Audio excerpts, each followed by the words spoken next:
Hello friends, நம்ம இந்த வீடியோவில் பார்க்க போகிறது தமிழக ரேஷன் அட்டைதாரர்களுக்கு முக்கியமான ஒரு அறிவிப்பை தமிழக அரசாங்கம் வெளியிட்டிருக்காங்க. ஏஏவை ரேஷன் கார்டு வச்சிருக்கிறவங்க, பிஹெச் ரேஷன் கார்டு வச்சிருக்கவங்க கண்டிப்பாக இது செய்யலைனாக்கா உங்களுக்கு நியாய விலை கடைகள் மூலமாக பொருட்கள் வாங்க முடியாது என்ற அறிவிப்பையும் வெளியிட்டிருக்காங்க. ஒரு எச்சரிக்கையும் எடுத்திருக்காங்க. இது சம்பந்தமான மொழிபெயர்ப்பு தான் இந்த வீடியோவில் பார்க்க போகிறோம். வீடியோ இறுதி வரைக்கும் ஸ்கிப் பண்ணாம பாருங்க. வீடியோ பார்க்கறதுக்கு முன்னாடி நீங்கள் இந்த சேனலும் சப்ஸ்கிரைப் பண்ணலாம். கீழே இருக்கிற ரெக்கலர் சப்ஸ்கிரைப் பண்ணி கிளிக் பண்ணிக்கங்க. கூடவே பக்கத்தில் இருக்க பெல் ஐக்கான் கிளிக் பண்ணிக்கங்க. அப்போ தான் நாங்கள் போடக்கூடிய பயனுள்ள வீடியோக்கள் நீங்கள் மிஸ் பண்ணாமல் பார்க்கலாம். வாங்க வீடியோக்குள்ளே போகலாம். தமிழ்நாட்டில் உள்ள அந்தியோதயா, அன்ன யோஜனா, அதாவது ஏஏவை மற்றும் பிஹெச் ரேஷன் கார்டு வைத்திருக்கக்கூடிய அரிசி குடும்ப அட்டைதாரர்களுக்கு நியாய விலை கடை விற்பனையாளர் தரப்பிலிருந்து ஒரு முக்கிய அறிவிப்பை வெளியிடப்பட்டுள்ளது. இந்த அறிவிப்பும்படி தங்களது குடும்ப அட்டையில பெயர் உள்ள அனைத்து உறுப்பினர்களும் வரும் 15/6/2026 தங்களது கைவிரல் ரேகையை பதிவு செய்து பயோமெட்ரிக் சரிபார்ப்பை கட்டாயமாக நிறைவு செய்ய வேண்டும் என்று அறிவுறுத்தப்பட்டுள்ளது. இதுவரை தங்களது கைரேகையை பதிவு செய்யாத பொதுமக்கள் தங்களுக்கு வழக்கமாக பொருட்கள் வழங்கப்படும் சொந்த ரேஷன் கடைக்கு சென்று கைவிரல் ரேகையை பதிவு செய்து கொள்ளலாம். அப்படி செல்ல முடியாதவர்கள் தற்போது தாங்கள் வசித்து வரும் பகுதிக்கு மிக அருகாமையில் உள்ள கடையிலேயே அல்லது தமிழ்நாட்டின் எந்த பகுதியில் உள்ள ஒரு நியாய விலை கடையிலேயே தங்களது கைவிரல் ரேகையை பதிவு செய்து கொள்ளலாம். குடும்ப அட்டையில் இடம்பெற்றுள்ள குழந்தைகள், பெரியவர்கள் என அனைத்து உறுப்பினர்களுக்கும் நேரடியாக நியாய விலை கடைக்கு சென்று இந்த தரவு சரிபார்ப்பை மேற்கொள்ள வேண்டியது அவசியமாகும்.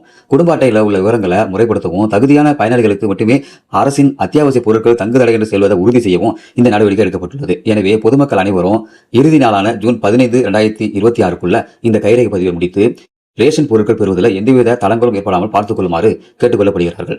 இந்த இகேவிசி சரிபார்ப்பு என்பது தமிழ்நாடு மட்டுமின்றி இந்திய அரசின் உணவு மற்றும் பொது விநியோகத்துறையின் வழிகாட்டுதலின்படி நாடு முழுவதும் தீவிரமாக செயல்படுத்தப்பட்டு வரும் ஒரு திட்டமாகும். மத்திய அரசின் ஒரே நாடு ஒரே ரேஷன் கார்டு திட்டத்தின் கீழ் தகுதியற்ற மற்றும் போலியான பயனாளிகளை பட்டியலில் இருந்து நீக்குவதற்காக இந்த பயோமெட்ரிக் முறை கட்டாயமாக்கப்பட்டுள்ளது. இதற்காகவே தமிழ்நாட்டில் உள்ள அனைத்து ரேஷன் கடைகளிலும் பயோமெட்ரிக் இயந்திரங்கள் மற்றும் கண் கருவிழி சரிபார்ப்பு சாதனங்கள் பயன்பாட்டில் உள்ளன. பொதுவாக ஒரு குடும்பத்தில் யாராவது ஒருவர் மட்டும் ரேஷன் கடைக்கு சென்று பொருட்களை வாங்கி வருவது வழக்கம். ஆனால் இந்த இகேவிசி சரிபார்ப்புக்கு அந்த ஸ்மார்ட் கார்டில் பெயர் இடம்பெற்றுள்ள அனைத்து உறுப்பினர்களும் தங்களது கைரேகையை ஒருமுறை பதிவு செய்ய வேண்டும். பல குடும்பங்களில் திருமணமாகி சென்றவர்கள், வெளிநாடுகள் வசிப்பவர்கள் அல்லது உயிரிழந்தவர்கள் பெயர்கள் இன்னும் ரேஷன் கார்டில் நீக்கப்படாமல் நீடித்து வருகின்றன. இத்தகைய முறைகேடுகளை கண்டறிந்து ரேஷன் கார்டில் உள்ள தரவுகளை புதுப்பிக்கவே அரசாங்கம் இந்த கடுமையான விதியை அமல்படுத்தியுள்ளது. வேலை, படிப்பு அல்லது இதர காரணங்களுக்காக தங்கள் சொந்த ஊரை விட்டு வெளி மாவட்டங்களிலோ அல்லது தமிழ்நாட்டில் வேற பகுதிகளிலோ தங்கியிருப்பவர்கள் இந்த சரிபார்ப்பிற்காக சொந்த ஊருக்கு பயணம் செய்ய தேவையில்லை. அவர்கள் தாங்கள் தற்போது தங்கியிருக்கும் பகுதிக்கு அருகில் எந்த ஒரு அரசு நியாய விலை கடைக்கும் சென்று தங்களது ஆதார் எண் மற்றும் கைரேகையை சரிபார்த்து இந்த இகேவிசியை எளிதாக முடித்துக் கொள்ள வழிவகை செய்யப்பட்டுள்ளது.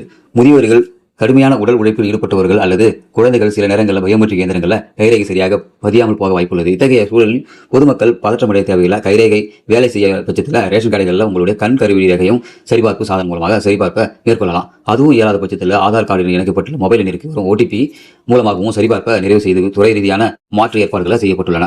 அரசாங்கம் அறிவித்துள்ள இறுதி நாளான ஜூன் 15, 2026 இந்த இகேவிசி சரிபார்ப்பு முடிக்காத கார்டுதாரர்கள் பெயர்களை தற்காலிகமாக பட்டியலிருந்து நீக்கப்படலாம் அல்லது அந்த குறிப்பிட்ட நபர்களுக்கான ரேஷன் பொருட்கள், அரிசி, பருப்பு, சர்க்கரை போன்றவற்றை வழங்குவது நிறுத்தப்படலாம். மிக முக்கியமாக வறுமை கோட்டிற்கு கீழே உள்ளவர்களுக்கு ஏஏவை மற்றும் பிஹெச் இதர அரசு நலத்திட்ட உதவிகள் மற்றும் மானியங்கள் நேரடியாக பாதிக்கப்படக்கூடும் என்பதால் இந்த அறிவிப்பை குடும்ப தலைவர்கள் அலட்சியப்படுத்தாமல் உடனே நிறைவேற்றுவது அவசியமாகும் என தெரிவிக்கப்பட்டுள்ளது. சொல்லி உங்களுக்கு பயனுள்ள இருக்கும் நினைக்கிறேன். பயனுள்ள அந்த லைக் பண்ணுங்க. இதுபோல பயனுள்ள வீடியோகளை நீங்கள் தொடர்ந்து பார்க்கணும்னாக்கா நம்ம யூடியூப் சேனலை சப்ஸ்கிரைப் பண்ணுங்க. மீண்டும் வீடியோ சந்திக்கலாம். அதுவரை மனிதர்கள் மதிப்போம், மனித உயிரை காப்போம். நன்றி.